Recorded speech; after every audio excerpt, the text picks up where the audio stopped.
Show, ask us anything. We're getting ready for the Arizona Cardinals' first playoff game since the 2015 season. 2016, it actually went down the last time they faced off against the Carolina Panthers. We're going to get into it. We're going to preview this. Who's active? Who's inactive? What do we expect to see? What's the path to victory for the Arizona Cardinals? It's Bo Brock. It's Alex Clancy. It's your Locked On Cardinals pregame show.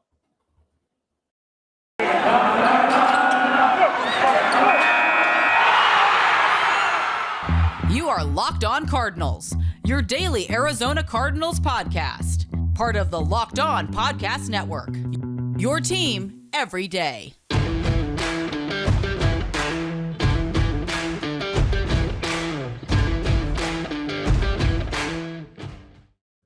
Rise up, Red Sea, Bo Brock, Alex Clancy live. It's our pregame show. We're ready to start previewing this game. It's going to go down, 45 minutes from right now, Alex Clancy? Yeah, man.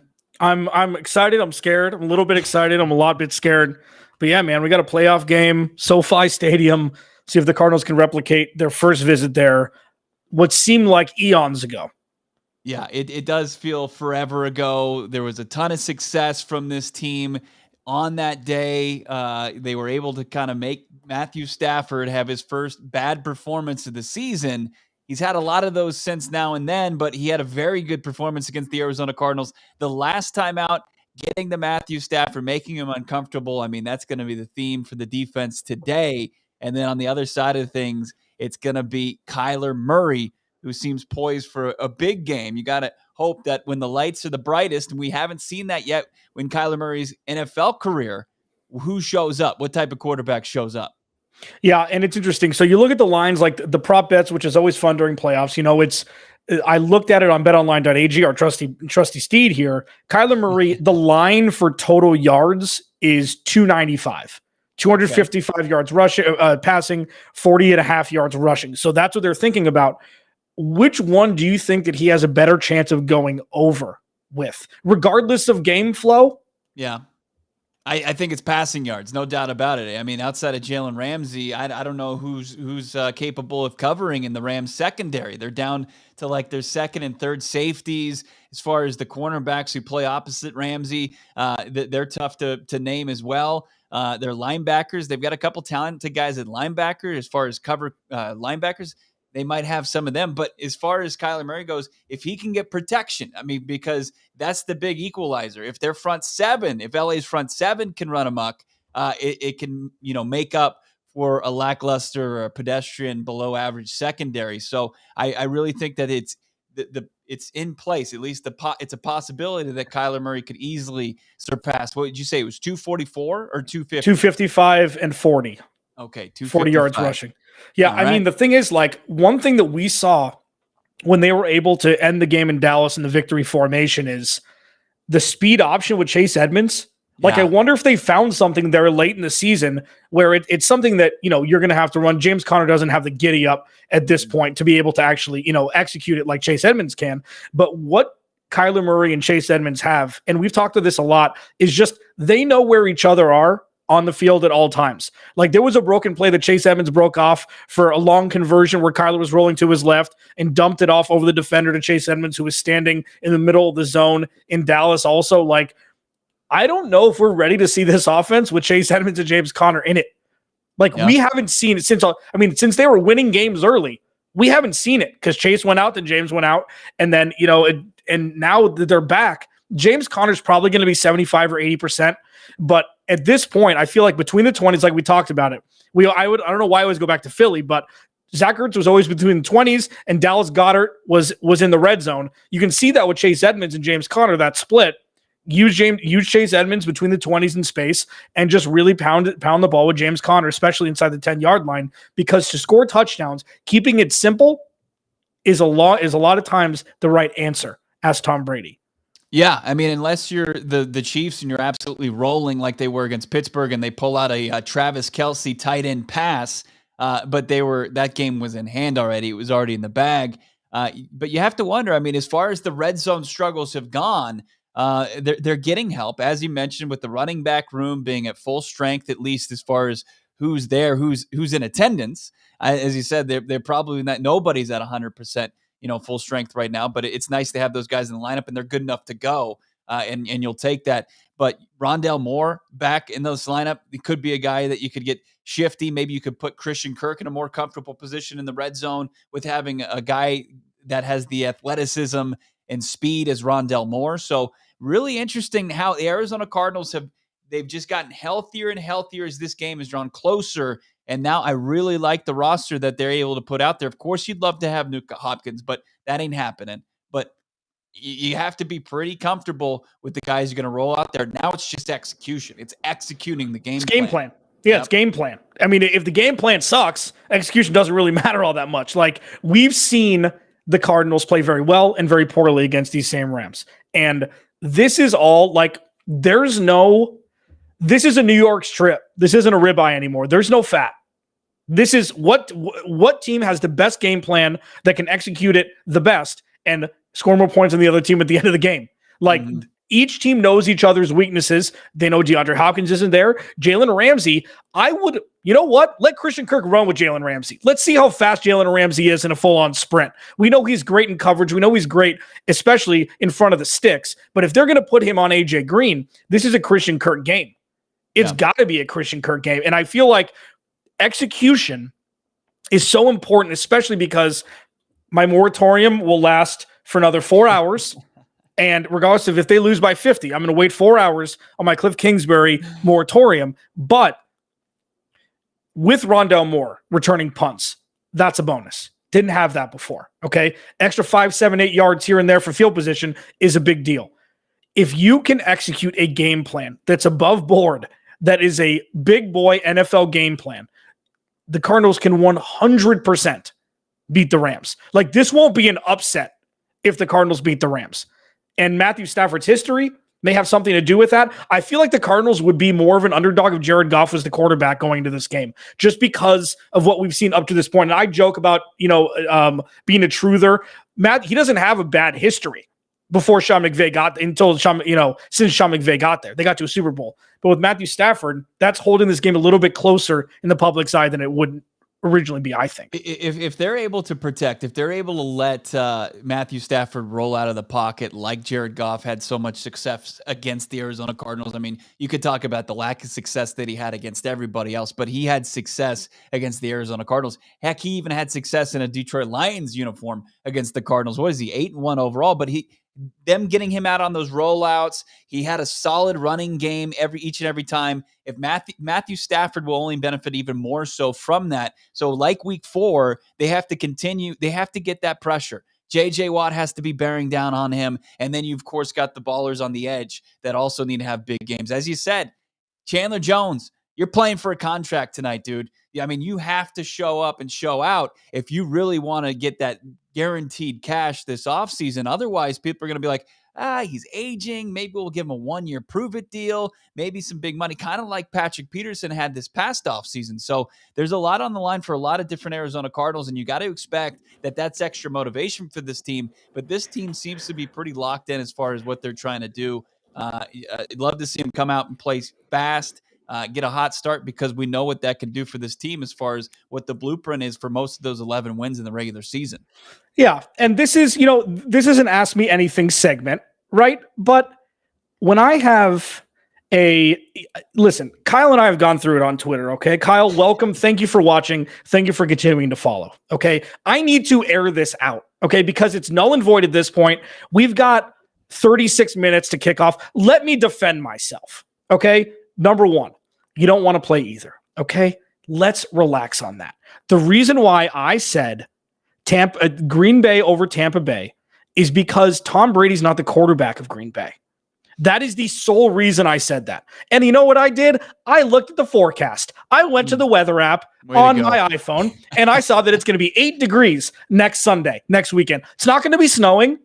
It's not going to be the frozen tundra. It's not going to be the Ice Bowl 2022. It's going to be a little chilly, but it's not Tom Brady. That's the reason why. How many Super Bowls does Tom Brady have?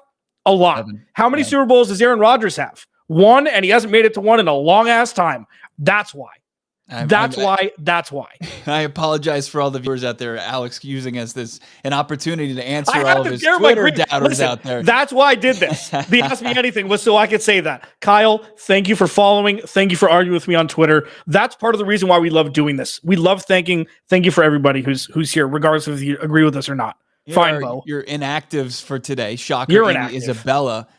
He was catching passes from Kyler Murray earlier today in the pregame. You have Vicar Dumakaji, the 6th-round pick. He hasn't really been a player this. Now that everybody except for Jordan Phillips, we're expected. Jordan Phillips, there was a outside chance he could play. He's going to be missed because I think Jordan Phillips, in the short sample size that he's provided this season, he's been impactful in the teeth of that defense. And when you're looking for a team to bounce back against the run, you want a guy like Jordan Phillips who's also good at getting to the quarterback. But I can think of in his 2 years as an Arizona Cardinal, even though it's been injury plagued, I can think of some big run stops that he's been involved in. Looking at this defense, and we can talk so much about J.J. Watt and what his impact's going to be. I'm looking on my Instagram. I'm seeing Byron Murphy with a quote. I'm seeing Isaiah Simmons with a quote. Unfinished business, ready to roll. It gets me excited. It's so important, though, to have good Isaiah Simmons and good Byron Murphy in this game, because these are guys that have had uneven performances. I want to say, during this bad stretch for the Arizona Cardinals where they've gone 5-6.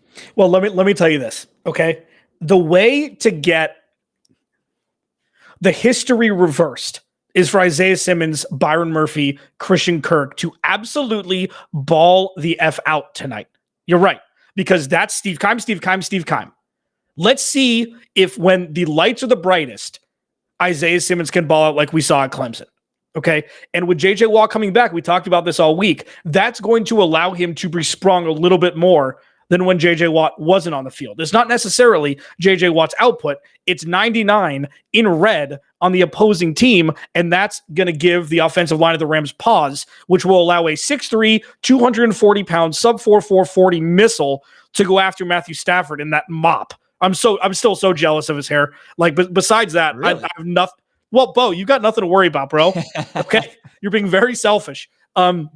Seeing Isaiah Simmons flourish is going to not only look great for Steve Keim, it's going to make the secondary look a lot better too, because once you get pressure on Matt Stafford, he's an interception machine. Yeah. So it's going to be the front seven that's going to make the job easier for the secondary and the safeties. That was the goal all year. We saw it a lot more in the regular season early on than we did in the latter. Isn't it funny that's what we had called for in the preseason when we were previewing this year? We said, look, in order to make up for this secondary that you're deciding to roll with, you didn't decide to go out there and get a Stephon Gilmore. You didn't decide to get in on a Xavier Howard. You didn't get in on any of that. No reports of it, at least. This front seven had to be special. And this front seven has to be special tonight. And it has to get after Matthew Stafford, a guy who didn't face that much pressure for the Los Angeles Rams. But when he did, he was pedestrian to below average. I mean, that's where he really can make mistakes and make this team and be a liability for the Rams. The Rams have won despite Matthew Stafford the last 4 weeks. They really have. 9 turnovers in those last 4 weeks. You got to continue that trend. It can't be any longer that when the team's wearing white and red, that the quarterback for the Rams has a get-right game like it's happened since Sean McVay took over. Yeah, and it's coming down to bracketing one player not named Cooper Kupp.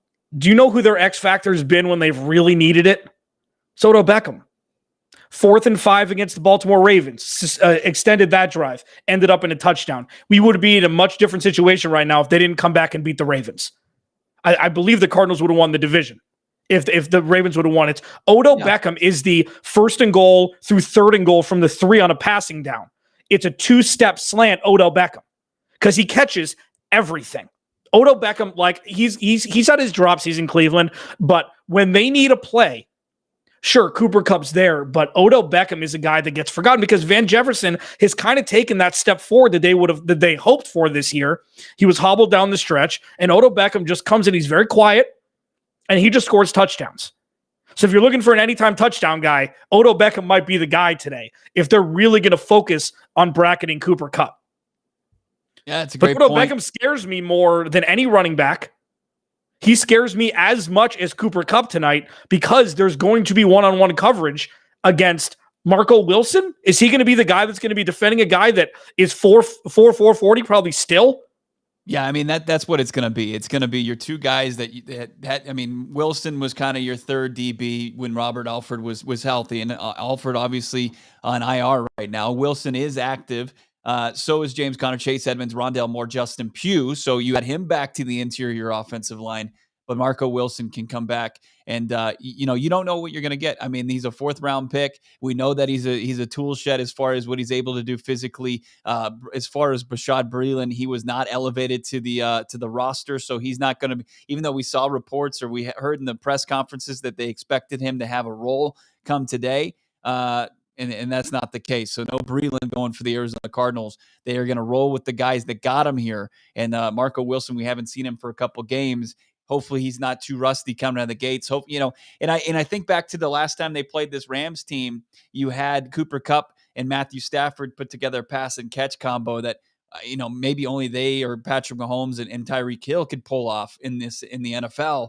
I'm not going to discredit him for that, but there's some other plays where you're like, man, Marco Wilson can't be beat like that. It's going to be important that he shows up to play today. He nearly had his first pick in the first game against these guys. Mm-hmm. That was when the Arizona Cardinals were getting pressure up the middle against Matthew Stafford. They were utilizing Isaiah Simmons. Of course, J.J. Watt was there on the line. And then, of course, you had Jordan Hicks, who was getting in the backfield. And Matthew Stafford was floating some deep passes, and the Arizona Cardinals were just picking them apart.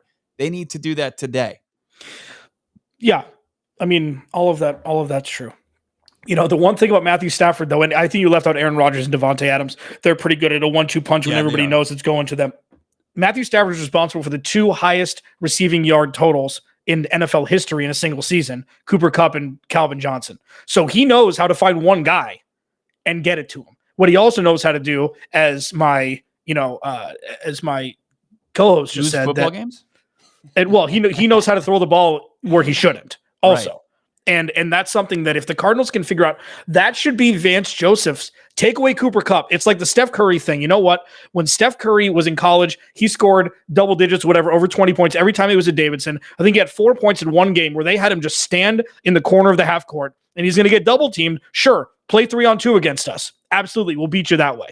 And we saw that. That was the only time Steph didn't score double digits in college. That's what the Cardinals are going to have to do. They're going to have to rely on OBJ, Van Jefferson, Tyler Higbee, and Cam Akers and Sony Michel to get it done. That's what you want to happen. Right. Because even if they force it to Cooper Kupp, what we've seen all year is it works. Do you remember the one on the far pylon to put the game away against the Cardinals that barely got through, but got through to Cooper Kupp for a touchdown on the short side of the end zone? They get through passes that other quarterback to wide receiver ones don't. So I don't know what you do there. It's not like you can be like, okay, let him go nuts and stop everybody else. That's not how the NFL works. He could have 12 catches for 200 yards and 3 touchdowns and the Cardinals lose. Yeah. So I don't know what Vance Joseph is going to do. Here's the thing, like Cooper Kupp could have a good game and he could, approach double-digit catches like he did on Monday Night Football. But if they are able to, as we're pointing out here in the chat, if they can stop the run, if they can do their job against OBJ and Van Jefferson and Tyler Higbee, if they can force stops, if they can get the Rams offense off the field enough, and the Arizona Cardinals offense can have that kind of killer instincts and take advantage and play that complementary football, it's going to be enough to win the game. Like you could have a big game from Cooper Kupp and survive that. But if you're getting those other pieces, if OBJ is having a monster game too, if they have like they did on Monday Night Football where Jefferson, OBJ, and Cooper Kupp all find the end zone, you're toast. You're not winning that football game. It's just because you have too many open busts as far as your defense is concerned, too many big plays made by that offense, and it means you didn't get off the field enough as a defense. It's just I can't envision a path to victory if Cooper Kupp still goes off. I know that the time that they won this season, they bottle him up better than any other team in the league, but I got to expect that Matthew Stafford's going to lean heavily on Cooper Kupp as he should after the season that he just kind of put forth in 2021. It's It's very rare where you go into a playoff game and everybody's like, I have no idea what's going to happen. I mean, and I think that's what we're looking at. A 3-point spread just shows that. Yeah. Because I mean, I know that we had Todd Furman on during the regular season, and you asked him the question, which was really astute, that the 3-point has kind of gone down to 2, and COVID kind of shifted everything because there were no fans in the stands last year, and it allowed players to kind of get used to going on the road and winning games, and it's kind of dropped down to 2. But by all intents and purposes, before COVID started, it was 3 points to the home team. Right. So if it's 3 points to the home team, then it's pretty much a wash on a neutral field. And that's where we're at right now. What is it, 3.5 now? I mean, it's dropped down from 4. Yeah, it has dropped. I don't know if that's the JJ Watt factor or what, or just with the money that's coming in from the public, but the line has shrank.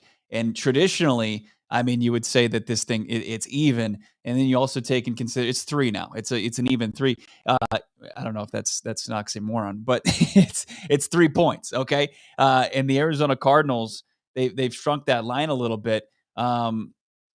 It's interesting, and then you also have the factor of the Rams really not having. Sure, they're more popular than the Chargers in LA, but the game against the Niners, who travel very well, they were making some noise in Arlington over the weekend. You can kind of drown out the Rams fans in that stadium. I mean, it's a fair weather fan base. To answer that question that was just on the screen, Manning cast, I can tell you this: Larry Fitzgerald's on the Manning cast. I'll tune in for that. But when The Rock shows up, I'm not watching the Manning cast. You don't want to know what he's cooking? I don't know. I don't want to know about The Rock in the latest installment in the Fast and Furious franchise or whatever the hell he's going to be talking about. That's going to bother me. I'd rather, and then I'll tune back in probably for Russell Wilson, because even though he's a total goober, he gives you some good insight as far as what, the offense and the defense are trying to do out there in the field, and mix that with Peyton Manning, who's also a dork and a goober, and Eli Manning. I'm there for it. Let me ask you a question. And that boy, listen, I'm sorry the bow's so ugly. Like, I'm sorry you have to deal with that now. If you want to go back to Spotify, it's fine. It kind of pisses me off that Larry Fitzgerald's joining the show. Like, he's finally kind of making his appearance. Pisses me off. Yeah. It's like, you know what? This is, and I'm sorry, like, I didn't want to talk about this, but you brought it, like, it irrationally pisses me off that this is the time where it's like, you know what? I'm going to show up. Because you know what? I haven't said bleep to the fans that have paid all this money to go watch me play. I've gotten overpaid the last 3 years I was here. Come on. This is not accepted. This is bad mojo going into That's all. I'm done. You don't think it's irrational? It's not slander. It's like, you know what?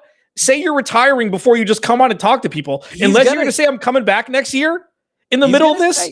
He's going to say something like Eli or Peyton, despite them not being legitimate journalists, and thank God for that. That's what makes the Manicast perfect. Yeah. But somebody's going to ask him, are you retired? And does he definitively answer it? Because he still hasn't done it. He says, he said twice now, I just don't have, my thoughts haven't changed on it. I don't have the desire to play right now. Things haven't changed for me.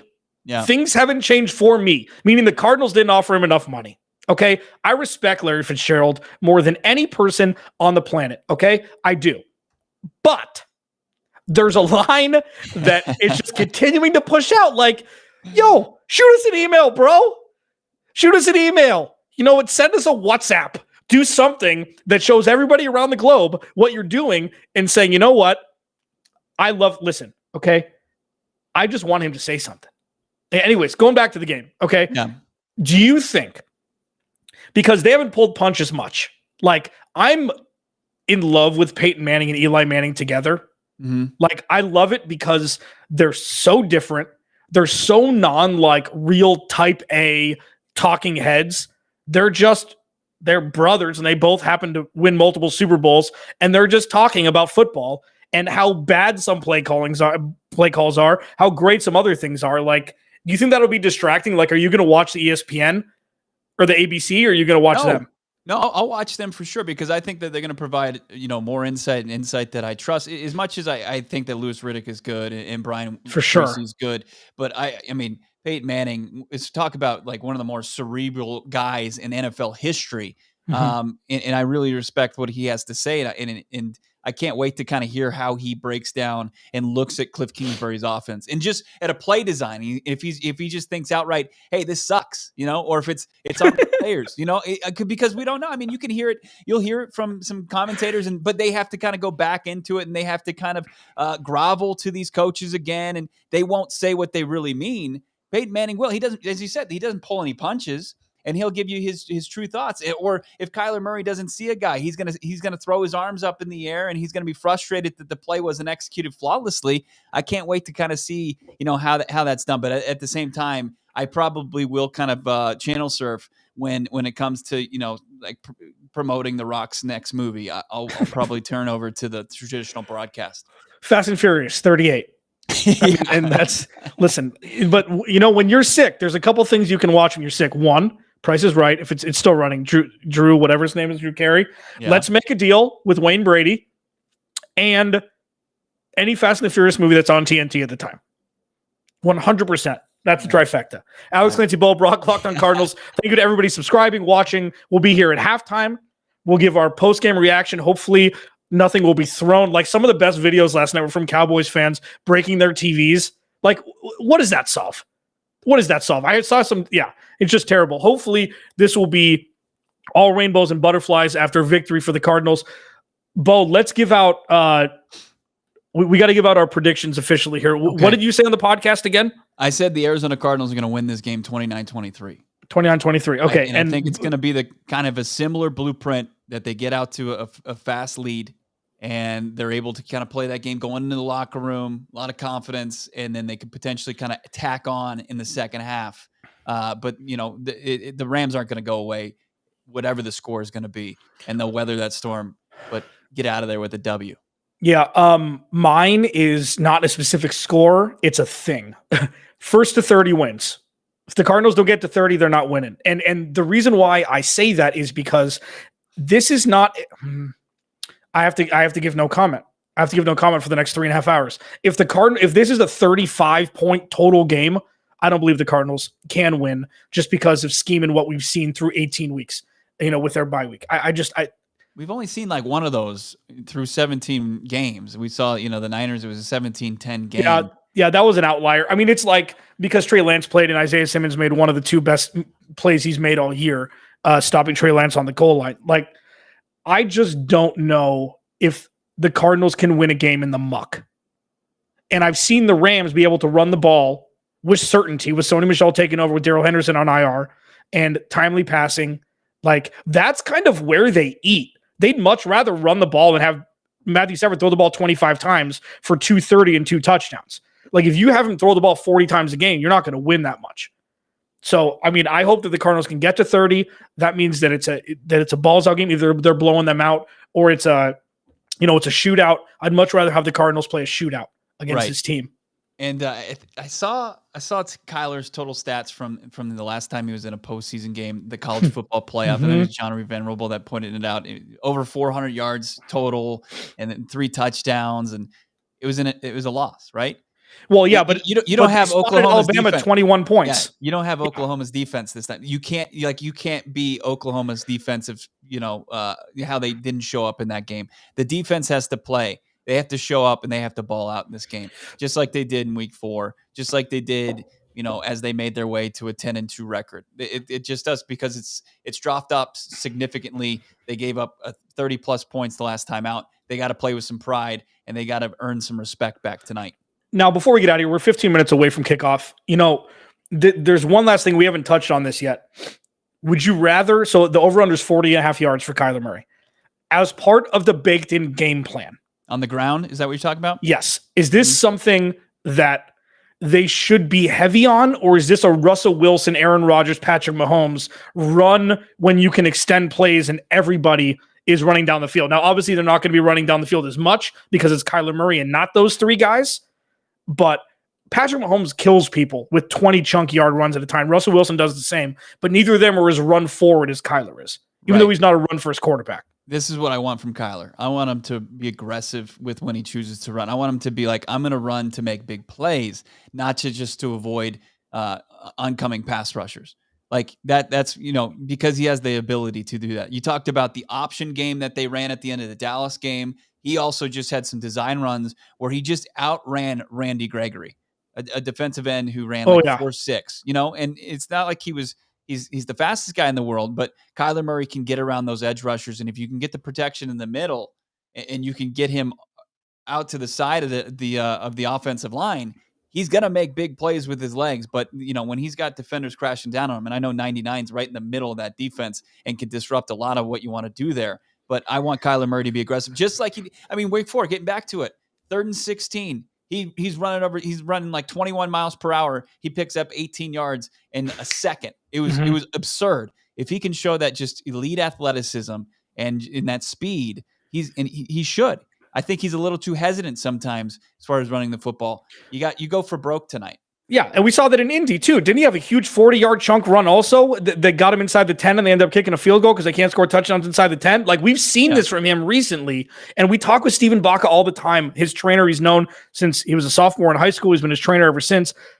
They practice every single scenario for whether he's going to run the ball or throw the ball. He knows exactly where he is on the field at all times. He knows how to protect himself, but I feel like he gets a lot of flack for sliding too early. You want him to play the next play, right? You want him to be into the next down, right? Like, people that, as long as he's not going shoulder first, like some of these dumbass quarterbacks, he's sliding, he's giving up 2 yards. It's usually a first down already. Take the first downs and move on to the next play. Okay, it's not something, and he runs out of bounds with some of the best of them too.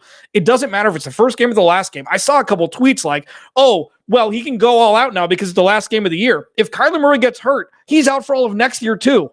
So let's not think that like this is the last year that football is going to exist. Like, you got to play smart in week 1 like you do in the playoffs. Yeah, you can't play any differently just because it's one of the potentially the last game of the year. Yeah, I see what Keenan's saying too. I heard an interesting stat as I joined the guys on the He's on Fire pod. Kyler Murray's been sacked 26 times this season for 286 yards, where Joe Burrow was sacked double that amount, 50 times for like just over 350. Kyler Murray loses a ton of yards getting sacked. Like it's half the amount of sacks, but just close to the amount of his total yardage as he loses in sack yards, because I don't know if he's trying to extend plays. As Keenan's saying, he's got to be able to throw the ball out of bounds, when he's under duress, and instead of taking those big chunk sacks that he's been doing all season long, like he did in his rookie year. For sure. Absolutely. No, that's absolutely right. Because he led the NFL in sacks. Him and Russell Wilson, I think, were tied in 2019. If I'm not mistaken, he threw very few picks, but he was sacked a lot. What about stepping up? Yeah. What about stefirst up? When the pressure's coming in the middle, though, you have nowhere to go. Right. No, it's true. But but his first reaction is to Tony Romo, Steve Young spin out.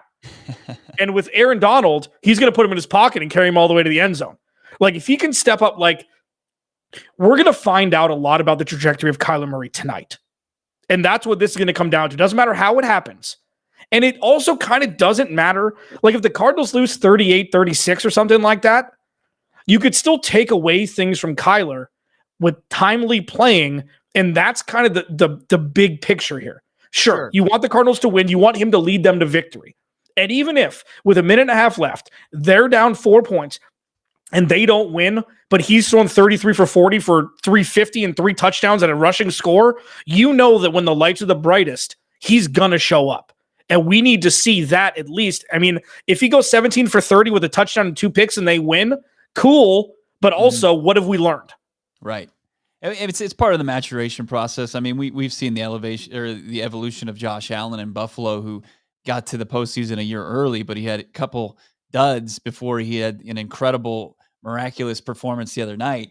It's part of it. You hope you get to avoid it. I think Kyler Murray's special enough to where he could, in his first game, ball out. We'll see what's happening. We'll in just a few minutes. Everybody, thanks for joining our pregame show. Here's who's active. If you missed it: James Conner, Chase Edmonds, Rondell Moore, Justin Pugh, Marco Wilson. As far as your inactives, the biggest key inactive is Jordan Phillips for the Arizona Cardinals. He will not be on the defensive line. Rise up, Red Sea. We've got your halftime show. It's coming up. We're going to break down everything from the first half. We've got your post-game reaction pod, and we've got you covered all throughout the game on Twitter at LockedOnAZCards, at Clancy's Corner, and at Bob Brack. wear your running shoes if you're gonna pace all game. You don't want to sprain an ankle wearing floppies in the middle of this. I'll be getting my steps in. I'll be getting my steps in for the next 2 quarters. I can't believe we had to wait. All right, time to fire up the Manning cast. Woo! It's time to fire up the Hank Williams Jr. Let's go. Monday Night Football. Go win a football game. We'll talk to you guys. Go! For a contract. Let's go. Go win a contract. Go get a contract.